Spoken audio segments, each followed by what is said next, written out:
El principio de todo camino espiritual y de toda búsqueda de la verdad es el correcto entendimiento del sufrimiento. Esta es en gran medida la suprema enseñanza de Gautama Buda. Es a partir de esta conciencia del sufrimiento que se despierta un proceso que desencadena en la iluminación.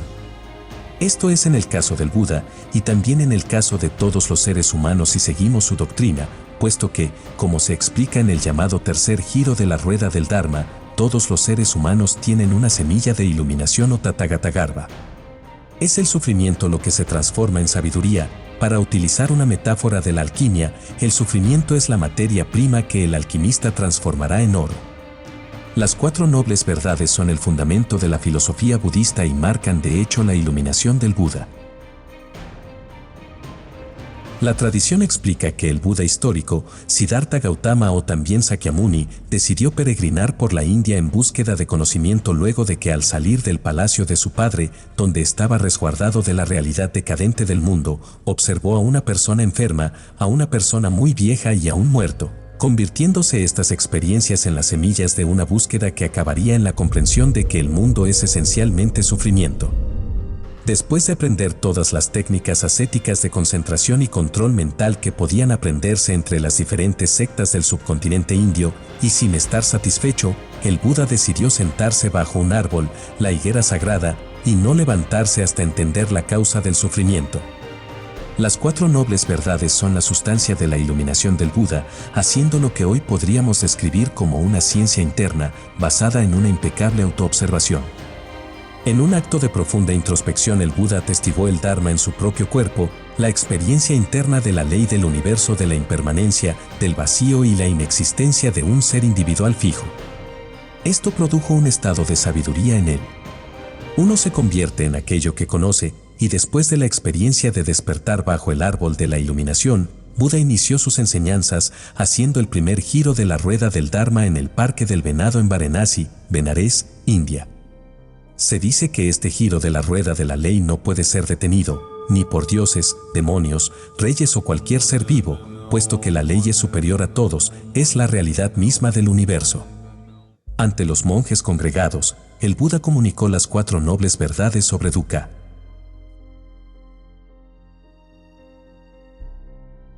1. La verdad del sufrimiento. La primera verdad es que el nacimiento, la vejez, la enfermedad, la muerte, son sufrimiento, la unión con lo que es desagradable es sufrimiento, la separación de lo que es agradable es sufrimiento, no obtener lo que uno quiere es sufrimiento, los 5 agregados que vienen a ser forma, sensaciones, percepción, estados mentales y conciencia, llamados también skandhas, están sujetos al apego, por lo tanto son sufrimiento. 2. La verdad de la causa del sufrimiento. La segunda verdad es que el origen del sufrimiento es el deseo, también llamado taná, significa también sed, lujuria y apego, es el deseo lo que recicla la existencia, acompañado de placeres y deseos. Desear el placer, desear la existencia, desear la exterminación conducen al sufrimiento. 3. La verdad de la extinción del deseo. La tercera verdad es que la extinción del sufrimiento es el desapego, la renuncia a este deseo.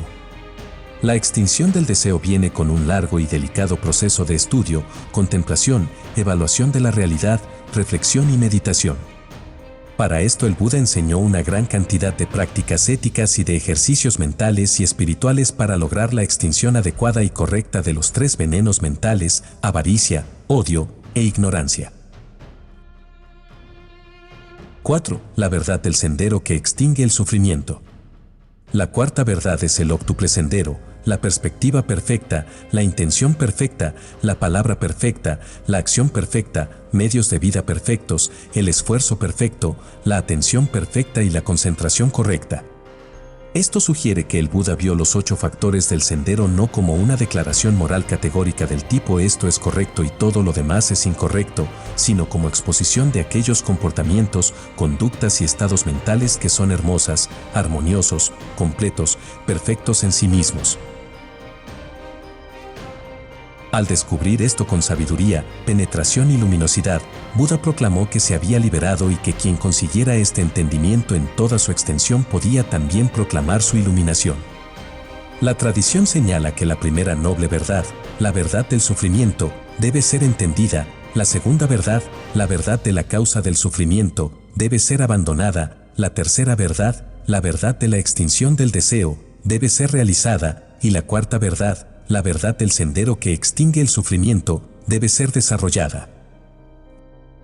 En la cuarta verdad, el óctuple sendero se divide en tres pilares: moral, concentración o purificación de la mente y sabiduría. El fundamento de este sendero es que, como un experimento científico, es replicable, constituye un método probado para liberarse de la rueda del samsara y dejar de producir karma y ya no volver a nacer en esta existencia terrenal. Una vez que se obtiene la sabiduría de las cuatro nobles verdades y no se reacciona con deseo ni apego ante las cosas que surgen, se detiene el proceso mundano que forma los compuestos que hacen que el ser humano se mantenga en este mundo, cuya condición básica es el sufrimiento. Una vez expuesto este sencillo y sublime esquema que constituye la piedra angular de una filosofía que en sus más de 2500 años ha promovido, quizás como ninguna otra, paz mental, autoconocimiento y compasión, podemos ampliar lo dicho por el Buda con algunos comentarios de otros maestros budistas. Y es que el budismo puede medirse, en su integridad y en su valor, por lo que ha cosechado, desde aquella semilla en la conciencia del Buda Siddhartha Gautama, hasta todo un linaje de maestros y meditadores que han actualizado las enseñanzas y han mantenido viva la llama del Dharma. El maestro zen vietnamita Thich Nhat Hanh, en su libro No Mood, No Lotus, señala: cuando primero escuchas que el sufrimiento es una noble verdad, podrías preguntarte, ¿qué tiene de noble el sufrimiento? El Buda se refería a que si podemos reconocer el sufrimiento y asimilarlo y ver profundamente sus raíces, entonces podremos abandonar los hábitos que lo alimentan y al mismo tiempo encontrar un camino a la felicidad. El sufrimiento tiene sus aspectos positivos, puede ser un excelente maestro. Aunque no podemos evitar el sufrimiento en la vida, podemos sufrir mucho menos si no regamos las semillas del sufrimiento dentro de nosotros. ¿Estás en conflicto con tu cuerpo? ¿Rechazas y castigas tu cuerpo? ¿Realmente has logrado conocer tu cuerpo? ¿Te sientes en casa en tu cuerpo? El sufrimiento puede ser tanto físico como mental o ambos, pero todos los tipos de sufrimiento se manifiestan en alguna parte del cuerpo y crean tensión y estrés.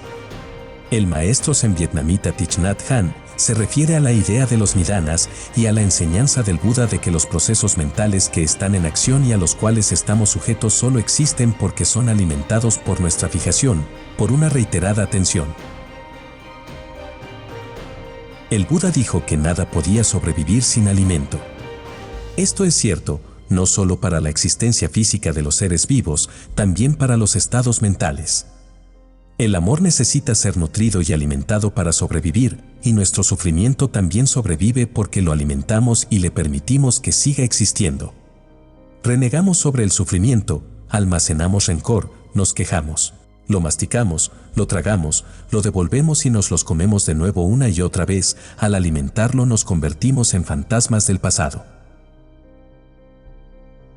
El maestro de meditación Vipassana Goenka habla sobre los sankaras como las concrescencias o coagulaciones de deseos mentales que se van registrando en el cuerpo, algunas a niveles muy profundos de sensación inconscientes y que pueden ser los mismos karmas de enfermedades o atavismos. Según Goenka, una vez que vuelven a surgir a la superficie estas huellas psicofísicas que han sido almacenadas por procesos reactivos, de avidez o aversión, si nos mantenemos ecuánimes y no reaccionamos ante ellas, sino que, con el prajna de la impermanencia simplemente notamos su existencia y seguimos con nuestra vida de manera atenta, entonces estos compuestos empiezan a desvanecerse, precisamente porque no reciben el nutrimento. La atención es el agua de la mente que va regando las semillas negativas dentro de nuestro organismo hasta manifestar alguna enfermedad.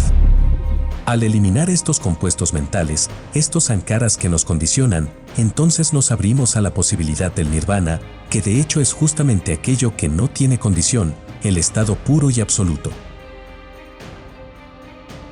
El maestro Chogyam Trungpa, uno de los primeros en abrir la brecha para el budismo tibetano en Estados Unidos, dice sobre las 4 nobles verdades en su libro Spiritual Materialism: entender la verdad de dukkha es en realidad entender la neurosis de la mente. Es decir, esa mente que nos tiene como un mono persiguiendo un estímulo u otro. Si disfrutamos un placer, tenemos miedo de perderlo, nos esforzamos por más y más placer o tratamos de retenerlo. Si sufrimos un dolor, tratamos de escapar de él, por lo tanto experimentamos insatisfacción todo el tiempo. Una continua laboriosidad, una búsqueda incesante, una cualidad continua de aferrarse a la vida, eso es dukkha, sufrimiento, ansiedad, estrés o insatisfacción. Entender y enfrentarse al sufrimiento es la primera noble verdad. Para el maestro Chögyam Trungpa, establecido en un linaje más tántrico del budismo, es necesario dejar de intentar sufrir. De hecho, nuestro sufrimiento es esencialmente el esfuerzo por dejar de sufrir, por cambiar las cosas, por rechazar o desear, siempre un movimiento de inconformidad con aquello que es, tal como es. Y es que para el budismo en sus niveles más altos, el espacio y la existencia misma, en toda su inmensidad es la mente iluminada, todo es Buda ya realizado, solo hay que relajarse y darse cuenta. Al analizar nuestros pensamientos y acciones descubrimos que continuamente estamos luchando para mantenernos o aumentarnos. Nos damos cuenta que esta lucha es la raíz del sufrimiento, esta lucha de eliminar el peso que tenemos encima, no es más que otra expresión del ego. Vamos por el mundo tratando de mejorar a través de la lucha hasta que nos damos cuenta que la ambición de mejorar es en sí mismo el problema y entonces nos damos cuenta que existe una cualidad despierta y sana en nosotros y que esta cualidad emerge justamente en la ausencia de este esfuerzo. Sin embargo, nos damos cuenta que este momento de conciencia funciona solo en cortos periodos. Necesitamos cierta disciplina para mantenernos en ese estado. Debemos caminar un sendero espiritual, esa es la cuarta noble verdad. Recordemos entonces que el sufrimiento es siempre la posibilidad de enrumbarnos hacia un camino de conocimiento. Buda utilizó el sufrimiento como medio o vehículo para la liberación. Nos dice Thich Nhat Hanh que al reconocer el sufrimiento puedes descubrir que puedes transformar esta basura orgánica en abono. Pero recordemos que no es necesario hacer un gran esfuerzo para crear ese abono, si bien hay que emprender un camino, lo principal es dejar de identificarse con los fenómenos que surgen, para así dejar de desear y simplemente presenciar serenamente el perpetuo devenir de la luz, puesto que el mundo es, como dijo Buda, como un espejismo, como un arco iris, como un eco, como un sueño, por lo tanto no hay por qué resistirnos a su efímera insustancialidad.